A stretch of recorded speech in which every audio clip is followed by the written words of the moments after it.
কম এদেশের মানুষ করে, মুসলমান মানুষ কই কেমনে? মুসলমান তো আরো পরে।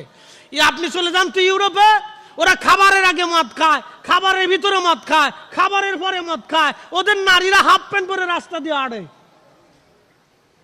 আপনি তো নাউজুবিল্লাহ বলেন, কিন্তু জানতো ওদের খাবারে ভেজাল নাই, পানিতে ভেজাল নাই, দুধে ভেজাল নাই, বাচ্চার খাবারে ভেজাল নাই, মিথ্যা বলে না, আদালতে মিথ্যা সাক্ষী দেয় না।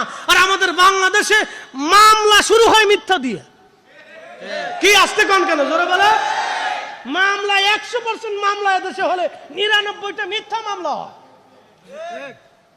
সাক্ষী যদি 100 জন সাক্ষী উপস্থিত হয় তো 99 জন মিথ্যাবাদী। এরা মামলা করার আগে উকিলের কাছে যায়, বলে উকিল সাহেব কোন সিস্টেমে মামলা করলে মামলা গাড়ি হবে এটা দেখান। উকিলও চিন্তা করে পয়সা পাবো আমি, অসুবিধা কি? সিস্টেম দেখা দেখে এই সিস্টেমে মামলা করেন, মামলাটা খুব মজবুত হবে।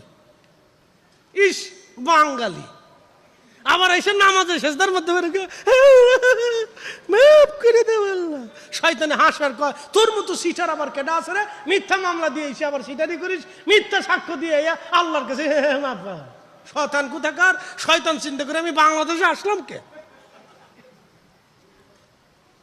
এই অবস্থা আমার দেশে। আপনি জানতো ইউরোপে একটা লোককে আপনি মিথ্যা সাক্ষ্য দিতে পারবেন, একটা অর্ধ উলঙ্গ নারী মিথ্যা সাক্ষ্য দিবে না। জানতো আপনি আদালতে ঘুষ খাওয়াইতে পারবেন না। অত খাবার আগে মদ খায়, খাবার পরে মদ খায়, খাবারের ভিতরে মদ খায়। আদালতে সে মিথ্যা মামলার রায় দেবে না। অথচ আমরা বাংলাদেশ মুসলমানের দেশ, 90% মুসলমানের দেশে মুসলমান বিচারক, মুসলমান উকিল, মুসলমান প্রশাসন, মুসলমান মামলাওয়ালা, মুসলমান বাদী, সব মুসলমান হওয়ার পরেও শুধু মিথ্যা আর মিথ্যা, মিথ্যার মিথ্যা, অন্যায় আর অন্যায়। মাঝে মধ্যে শয়তান চিন্তা করে এদেশে আইছি কে আমি?